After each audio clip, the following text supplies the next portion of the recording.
Yeah, how's it going? How's it going? Jason Tanner with you here on loan from wreckingballradio.net. Thank you for joining me today.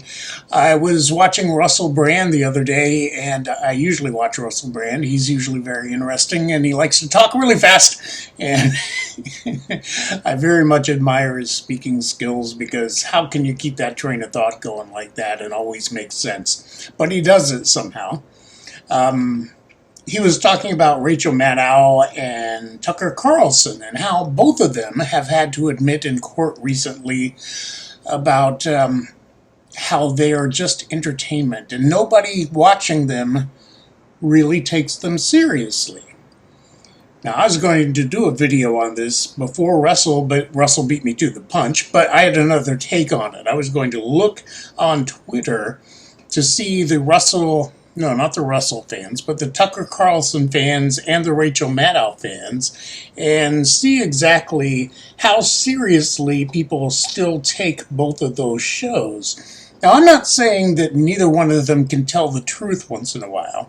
I'm saying what the courts, what their own lawyers have said about them, and that is that they exaggerate the truth for their own purposes in order to hype the ratings, get the ratings boosted. They're talking to their own audience. And the most important thing about this is that, according to their lawyers, their audience does not believe a word that they say. I don't think that's true. Do you? I think the people that still watch Rachel Maddow, and I used to faithfully watch Rachel Maddow. I used to listen to her when she was back on Air America Radio every day. I couldn't get enough of Air America Radio, and especially the Rachel Maddow show. And I was one of those people that hung on her every word. I seldom disagreed with anything that she said. And I'm sure the people that watch Tucker Carlson feel the same way about Tucker Carlson. In fact, I remember a time, probably before you were born, that Tucker Carlson and Rachel Maddow were on the very same show, on the very same network, on MSNBC, and they would debate cordially. Now, can you imagine that today? Can you imagine Rachel Maddow and Tucker Carlson both being on the very same network and talking to each other as if they were both real people? Now, I think that was a good idea.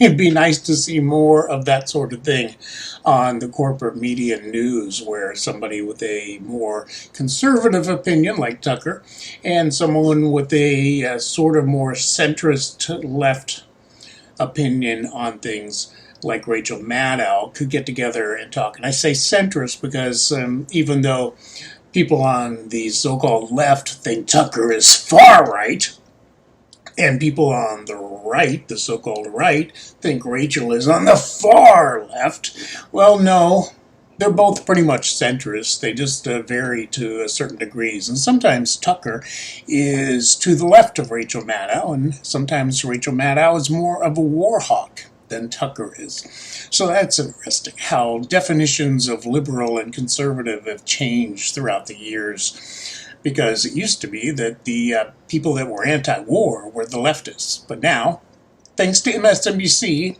and thanks to the people that sponsor MSNBC and the people that have infiltrated MSNBC, people who think that that channel is liberal think that liberals are pro-war. And that seems odd. But I was looking at Twitter, and let's see what's going on here with... I know you can't see this. I was able to do this the other day, where you could see what I was scrolling and reading on there, but QuickTime doesn't seem to be operating the same way it did before the latest Mac update, so I'm just you're just going to have to take my word for it that these are actual tweets that I'm reading, and I'm not trying to put them in a bad light or anything like that. I'm just reading them verbatim. Somebody called Skeptical Brother says Congresswoman Lauren Underwood passed 4 significant pieces of legislation in her first term and has now sponsored a package of 12 bills to address black maternal health to be included in the president's family plan. She's about to work. Maddow had nothing but praise for her.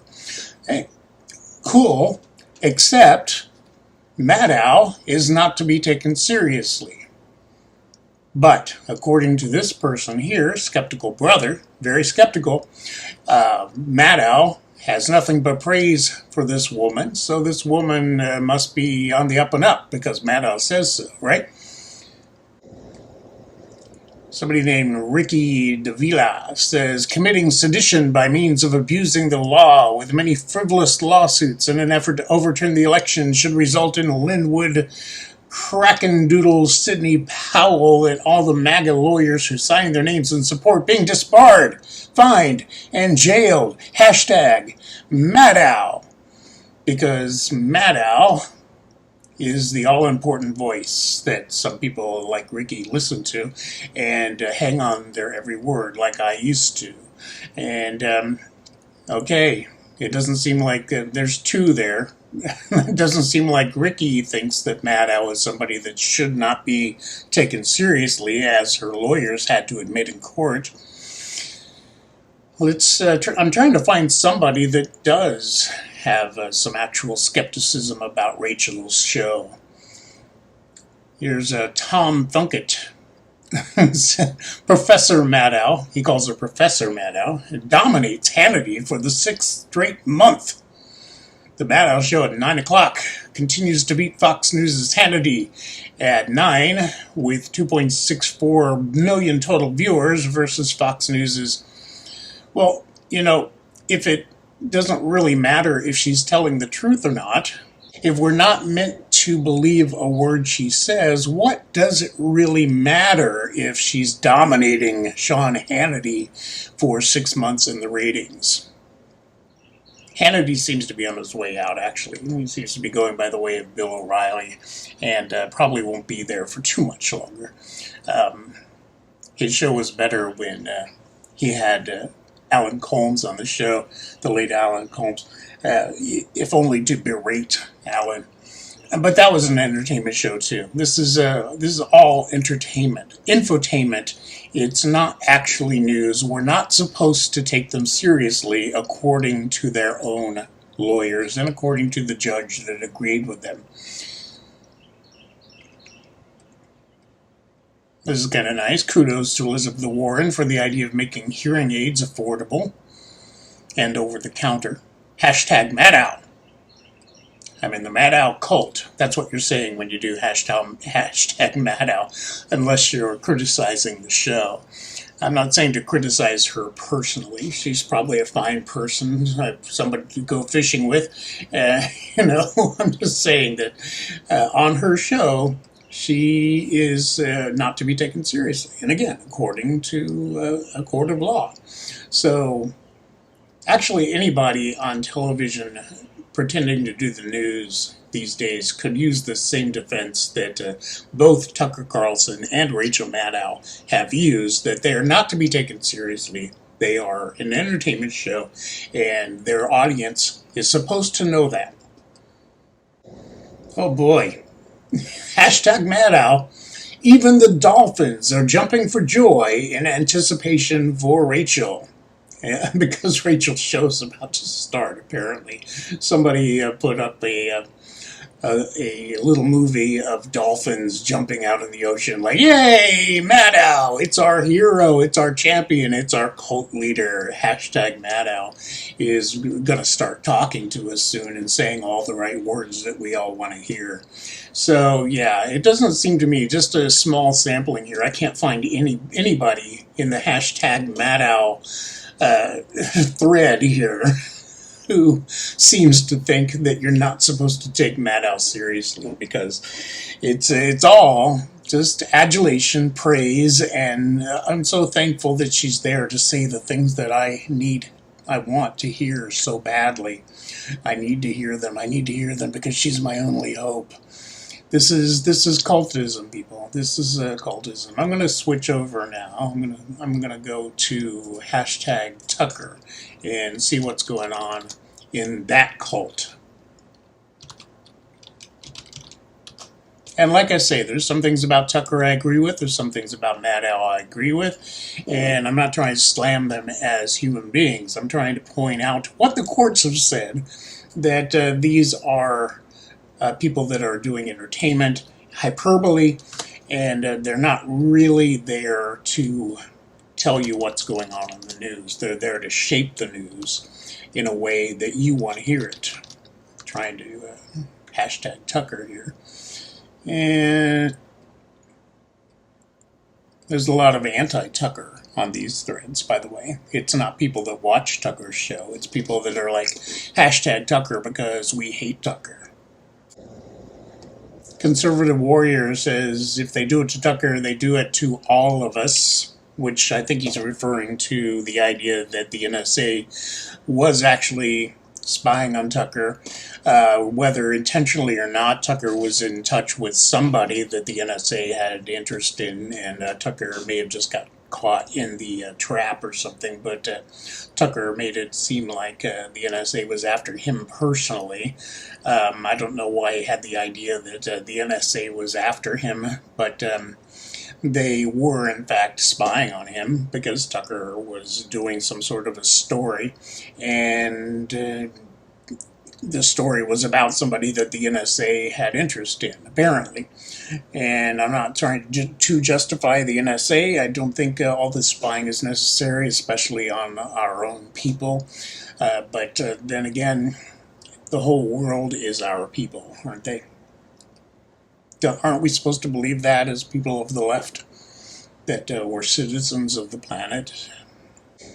Somebody says, hark! Using biblical references here. Hark! Must watch Tucker. Hashtag Tucker. Tucker Carlson reading Marty R. Maid's viral thread on why so many Trump supporters have questions about the 2020 election and their distrust of the mainstream media. Now, this is interesting because they always frame it this way. They always frame it as though it's only Trump supporters who have questions about the 2020 election.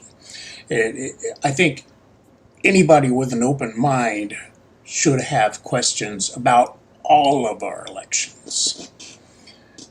Sometimes Jimmy Carter will pop up and say, our elections are the best in the world. That's not necessarily enough. I like you, Jimmy Carter, but sometimes just being the best in the world isn't enough. We want to be absolutely sure that our elections are safe and effective and true. And in the year 2000, there was a lot of questions about that election too. So it's not just about Trump, it's about the elections in general. So it's not just Trump supporters having doubts about or questions about the 2020 election and their distrust of the mainstream media. Apparently, according to recent surveys, people of the left-ish seem to trust the mainstream media more than people on the right these days. But that changes from time to time. If somebody like Al Gore almost becomes president, the people of the sort of left will question that election, as I've been doing for the past 20 years. I still don't believe that George W. Bush won that election. And I don't think he would have. And it's not Ralph Nader's fault. It's more the fault of the Florida ballots and how Pat Buchanan was positioned as the second choice on those ballots, which I was in Florida at the time, and I remember it was George W. Bush number one, vote for him, or you'd think number two would be Al Gore, but it was actually Pat Buchanan in some weird sloppy way.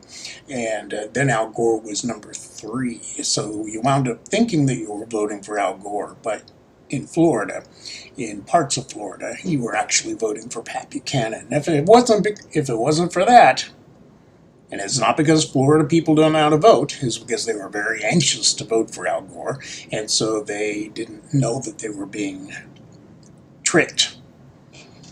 And whether they did it on purpose or not, I'm not saying that.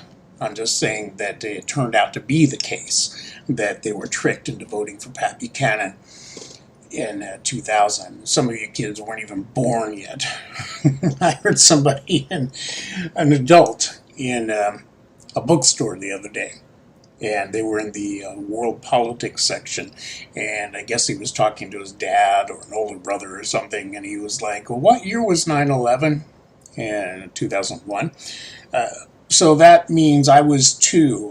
So there's people walking around that are in their 20s now that have voted that were just barely alive when 9/11 happened. So we make references to things that happened in the past, and we forget that there's a lot of adults that are voting now. They have no idea what we're talking about. They might Google it, but they're going to get some sort of warped history of it. They didn't really live through it. Adam is nailing it tonight on hashtag Tucker. I don't know who Adam is. I don't watch hashtag Tucker or hashtag Maddow. Somebody says, when I hear V.D. Hansen, I'm glad he's on our side. Hashtag Tucker. Again, the cult mentality here is staggering, really. And nobody on the hashtag Tucker side of things seems to believe that hashtag Tucker is not to be believed, as the courts have said about him and Maddow. And I keep saying the same thing over and over and over again because I'm trying to drill it into your head that neither Tucker or Maddow should be trusted. And that can go the same. If that goes to court for somebody on CNN like Don Lemon or somebody, it's going to be the same thing. That, hey, this is an entertainment show primarily. We're here to make money, and we're here to speak to the audience that watches us and tell them what they want to hear. And nobody really takes us seriously, you know? That's what their lawyers will argue.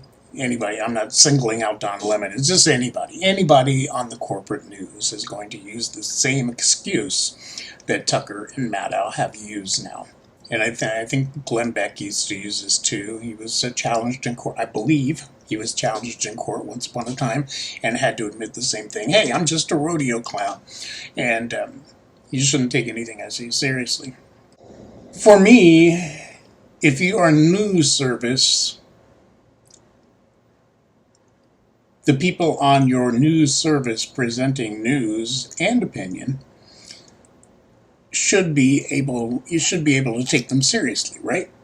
You shouldn't have to admit in court, you shouldn't have to say in court that these are people that shouldn't be taken seriously because their audience knows that they can't be trusted.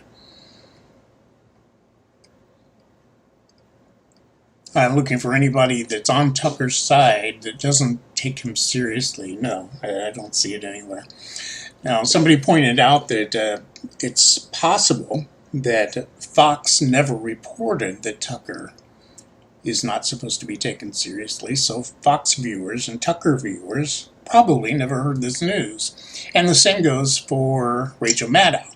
The same goes for MSNBC.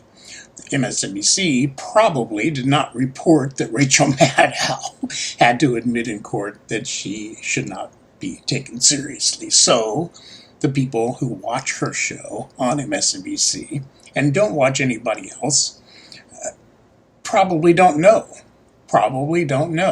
There's some people like Jimmy Dore, some people are pointing out that these people are frauds and have had to admit it.